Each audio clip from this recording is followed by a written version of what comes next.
All right, welcome to our weekly talk. Bob is that way I'm right here. now on the screen. I'm Chris, I'm and Bob. yep, there you go. Uh, and what we want to talk about today is just about cybersecurity career awareness week. That's this week, and I know it's the end of the week, but each of us have been our respective careers for a different length of time. We've both had our challenges, our struggles, our roller coasters, and we just kind of want to talk about that, give people an insight of what it's like to be in this industry, and talk about the fact that there's 750,000 cybersecurity jobs out there that are open and that need to be filled. So, Yeah, it's crazy when we both look back at how we got to where we are here today, and I was going through some stuff and realized that um, I was I was doing cyber work in 1983. Yeah, I know it's a long time, but I actually found we were cleaning up some stuff at the house, and I found my wife found the magazine, the Omni magazine that I was actually written up in as a sandy-haired whiz kid working out of my dorm. So I was doing some very early cyber work at that point, and I think that article might actually be the one of the early documented cases of sending a phishing email.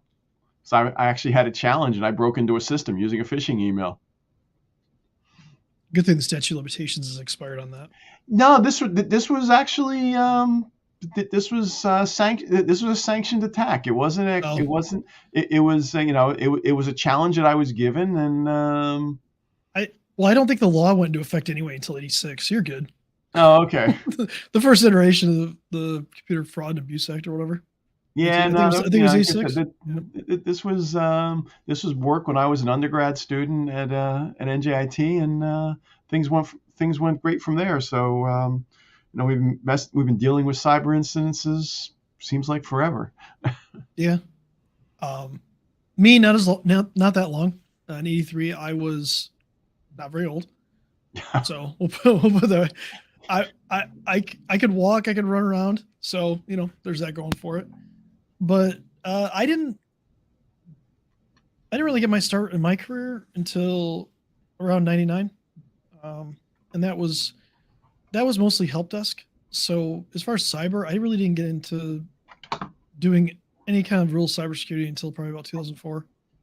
So when I first got when I came to Metro Detroit, because I lived up north and I came down here and I got my first job with a managed IT provider down here, and I started getting more involved. So I don't know. For me, I'm mostly self-taught. I think you're kind of mostly self-taught. I know you did your Hmm. undergrad, but we've spent our lives learning, and I think that's important to understand in this industry, in this career. Is the only thing that's constant is change, and that change can be daily, hourly.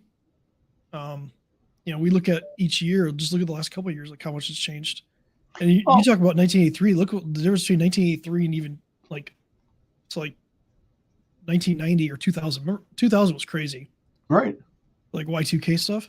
People freaking out that the world was going to end and every computer on the planet wasn't going to work anymore.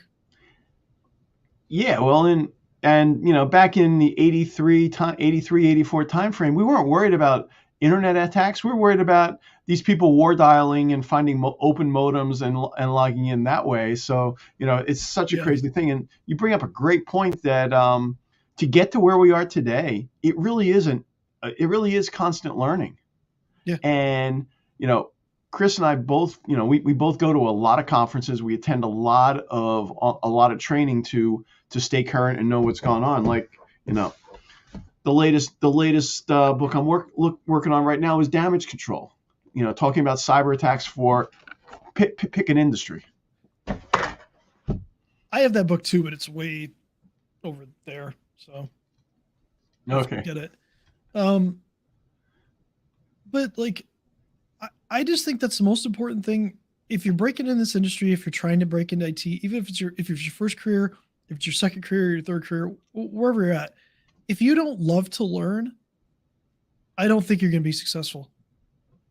Sure. You have to be curious, and you have to always be asking questions. You also have to be challenging things. You have to be looking at things from a different perspective.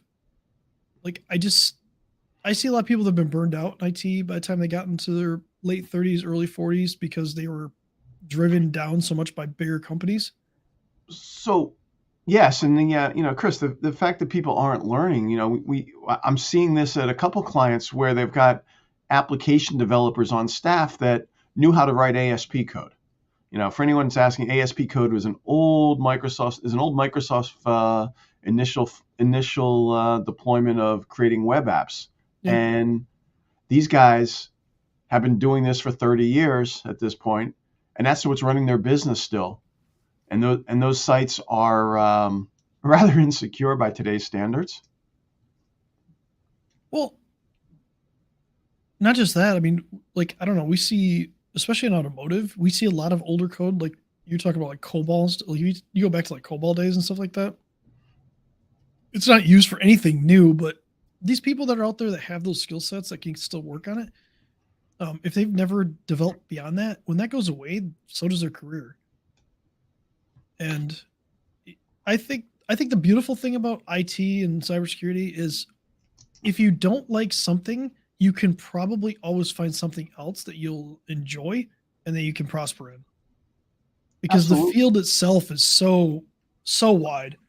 Like maybe you don't like networking, but then you find out and you don't like programming, but then you find out, oh man, I really like setting up cloud environments. I really like doing this. Like it's something where there's so much to do that the learning process can be overwhelming, I think, for a lot of people. But I Yep. think I think the biggest thing is to try a lot of things and try to figure out like where you actually enjoy it and then focus on that. Right. Because And like you said, somebody looking to get into the field, starting at the help desk is not a bad career path because you're going to oh, see a lot of things. dude, everybody should start at a service desk. Everybody. Having good social skills with customers and just people around you is so important. You start going up in like a business, like if you work in Fortune, I don't know, 500, 2,000, whatever you want to call it, Fortune 100, you need to have people skills. You need to be able to communicate. You need to understand how to treat people. And Absolutely. you know, I see these young men and women and um, people coming out of like colleges and they got like a cybersecurity degree and then they think they can just jump into the field and instantly be doing cyber stuff. The reality is if you don't understand how the technology works that you're trying to do, um, you're trying to like how do I say this? You're trying to engage in. So let's say you went in and you want to be a pen tester, you want to be a penetration tester, so you want to hack into environments. If you don't know how the technology works, you're not going to be very good at that. You have Yep. to know how it works from a core level so you know how to attack it properly, how to use it properly. And It comes back down to, it's kind of like, they can find an application and run it and they think yep, they're an expert. yeah, It's more the script kiddie mentality, and that doesn't work. I used to when I was hiring sysadmins for my team, I would really look for people that could write a basic script. If right. all they could do was point and click, that didn't help me automate and move forward. Yep. So, and I was like, oh well, I don't use any command line tools. Well, that's a problem. Yeah, but if it depends on your team too. So if your team gets big enough, you can have people that just do the scripting, and then you can have people that are really good at other things. Like maybe architectural design is like something like they're really good at, but they can't script for the life of them. Yep. That'd be me. I am Yeah, I I'm am not. terrible at I'm, scripting. So I want to know that I want people that know the command line exists because there's a lot of things oh you yeah. can do faster. Yeah, I'm old school. I know. Well, we could also talk about how when we started, Google wasn't a thing. Alta Vista. Yeah. Well, even then, like just the amount of information that was out there, like you really had to know what you're doing. Like today, you can kind of search the internet and find fixes and stuff like that. Maybe it won't work. You'll find a bunch of trash too. But if you know what you're looking for, if you know the concepts and you know what you're looking for, you can find stuff relatively easy. It's just there's so much more information out there about like problems that people are having, things like that, than there ever has been. The rate that we create information and use data storage right now is literally insane. I forgot what the stat was, but something like we're doubling all of our information like every couple of years or something like that. Like that's stored, I, like data usage and I stuff like believe that. it. You know, It's absolutely nuts. and Yeah. you know the phones are the amount of data being generated from the phones. You get 100 people at an event. They're all taking the same pictures. They're all, it's all data that's sitting out there and never being deleted. Yep. And But it's that's helped just one us. small example. So we've deviated from talking about cyber careers, and I know Well, the New Jersey Kick actually has an internship program coming up that's cool. in the spring to educate it, because there is a severe shortage of cyber experts. Your in-house IT guys probably are not an cyber expert because they're so busy dealing with the day-to-day stuff, doing it the same way that they've been doing it, that they just don't have time. Well, don't have time, don't have the expertise, don't have the training, right? They've never been put through training. Yep. I think the best thing about this is if you want to break into this industry, find somebody that's in the industry and ask them questions. Job shadow. I know that's kind of a lost thing, I think, with people. Like, people don't want to job shadow, but like, and if you have a company where you can take on people in high school, people in college, and then come in and see what you do and stuff like that, it's going to help the industry as a whole. Bring more people into our industry, bring more minds into our industry, and as far as cybersecurity goes, you don't have to be technical if you want to break into cyber. Yep. You don't have to be a developer either. No, you can absolutely be a thought leader in business or medical and things like that, where you can break in. There's a lot of policies, there's a lot of procedures, there's a lot of like translations that need to be done.